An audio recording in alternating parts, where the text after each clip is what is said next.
Thank you very much for accepting me to this conference, which so far is really excellent. My name is Zbynek Tarant, and I'm coming to you from the Czech Republic. Today, I'd like to talk about the relationship of the Czech anti-Semitic scene to the war in Ukraine.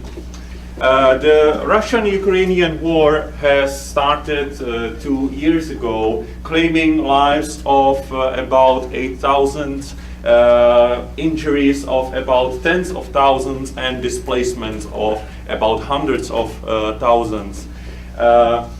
Today, I'm not going to talk about the war itself, but rather I'm going to focus on how the Czech anti-Semitic scene, remember Czech Republic is not so far from Ukraine, so how does the Czech anti-Semitic scene react to the war in Ukraine, and what can we actually learn about the changing nature of the Czech anti-Semitism from these responses to the Russian-Ukrainian war.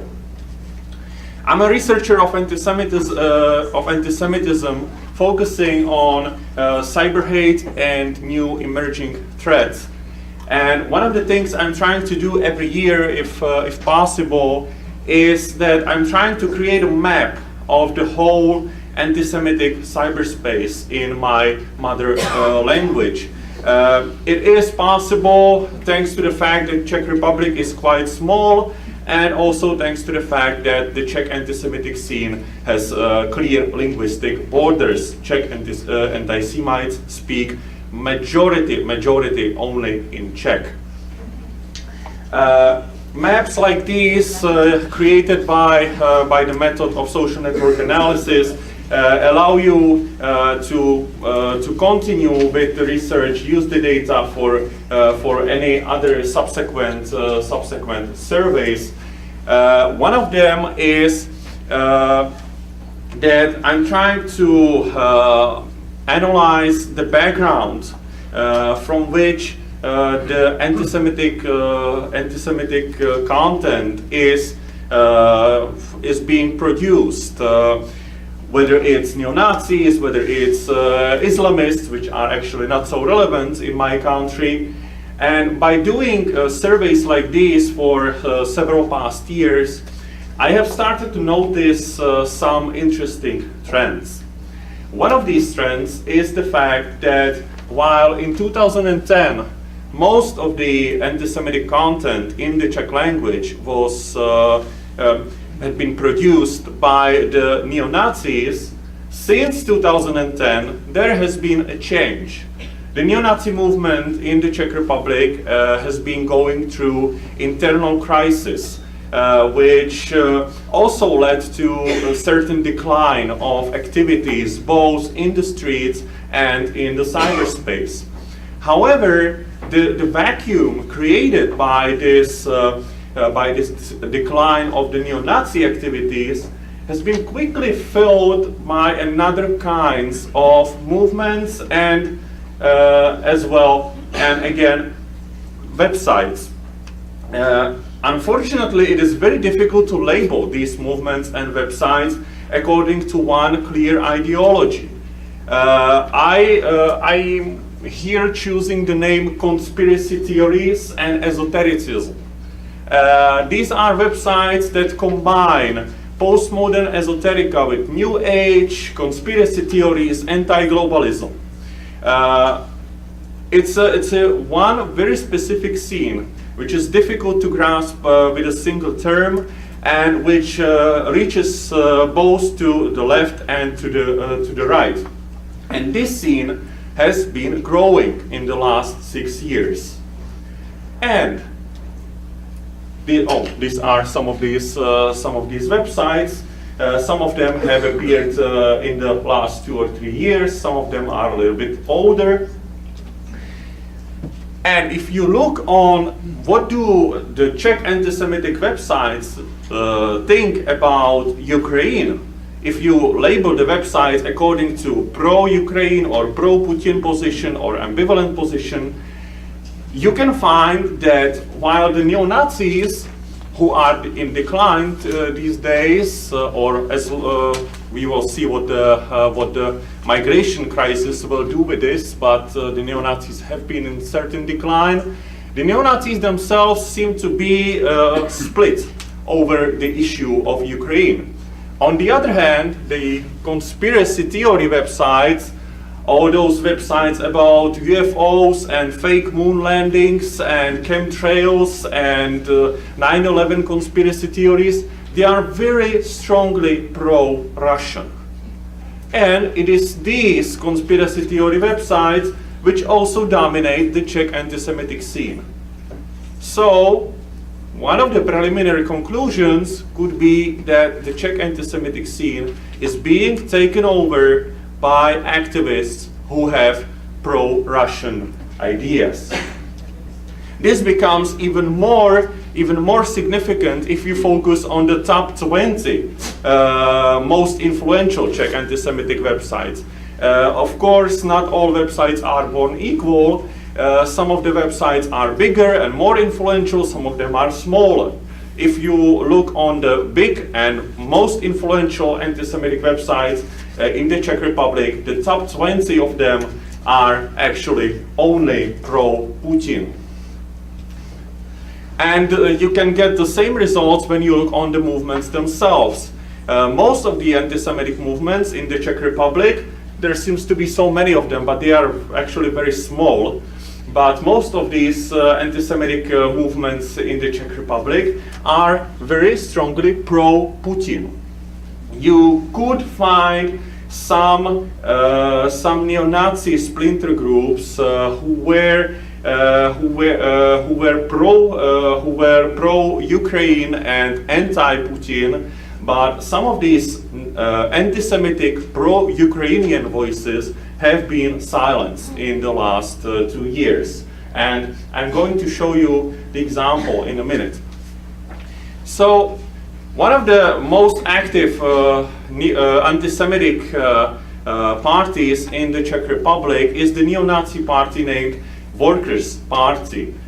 In 2014, this party has, when the Ukrainian revolution started, the Maidan events started, this party has originally expressed its support to the Ukrainian neo-Nazis who participated in the Maidan events in Kiev in 2014 and invited them to Prague. And you could even find street art and graffiti expressing support to Ukraine with this flag of Pravý Sektor, the Ukrainian neo-Nazi organization. However, about a month later, the party changed its course and expressed its support to the Russian annexation of Crimea. Not all the members of the party were satisfied with this. One of the members of the party has shared its notion that in the last years the nationalist structures are being infiltrated with servility towards Putin's Russia, end quote, which he in the same article labeled as Jewish plutocracy.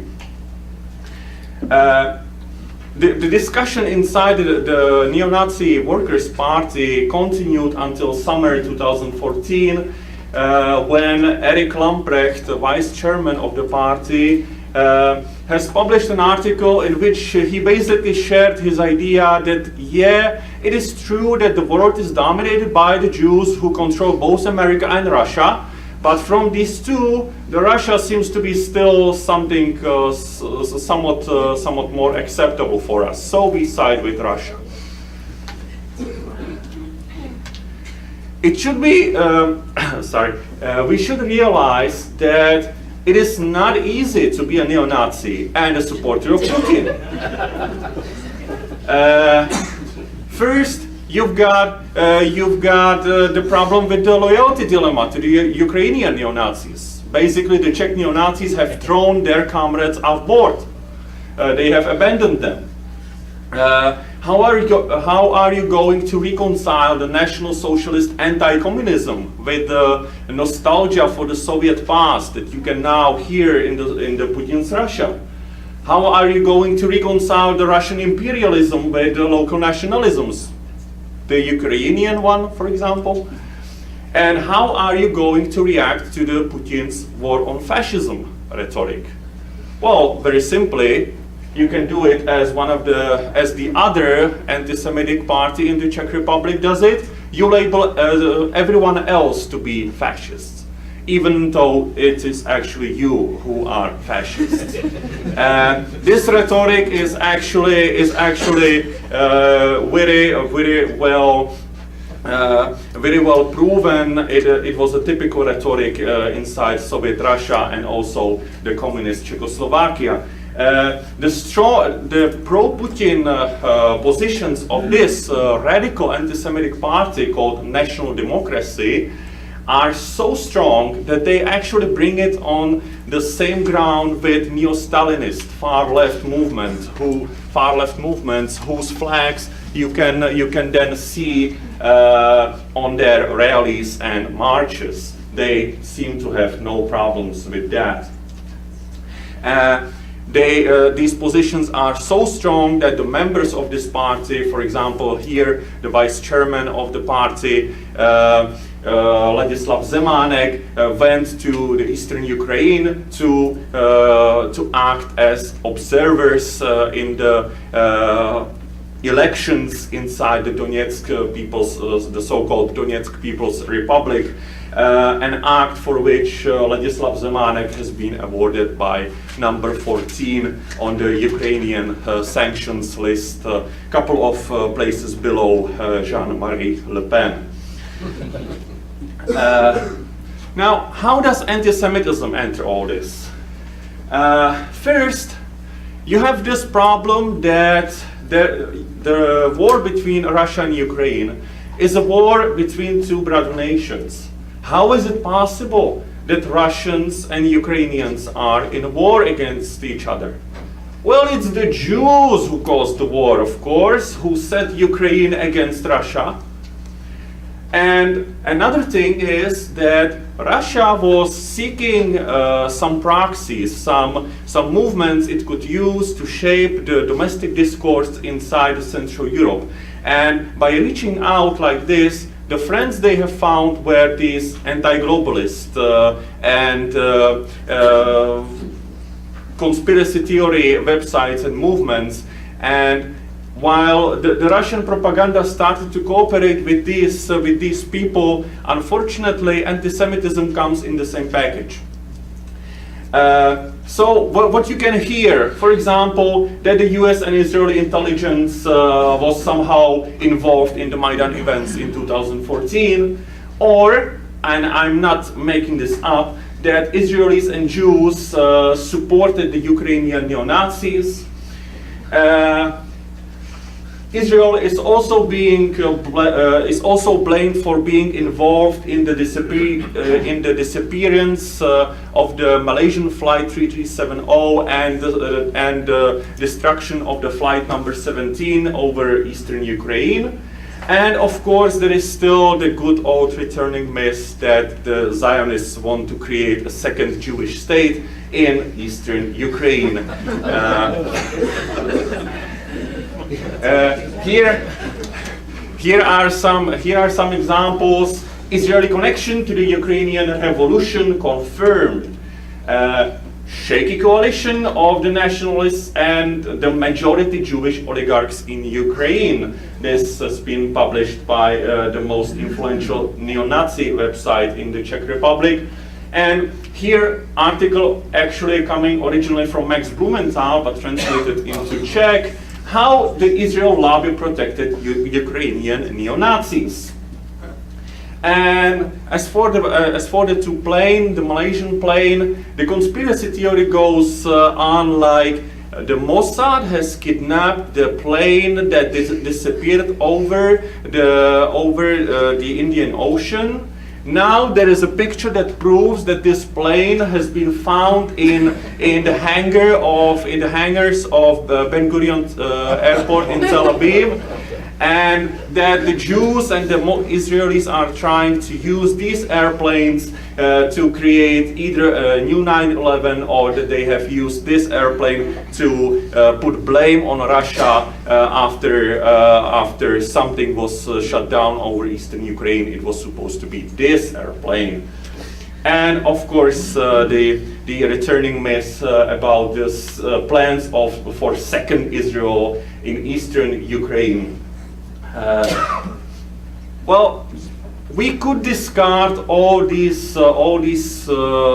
weird and crazy things as some produce of a crazy man.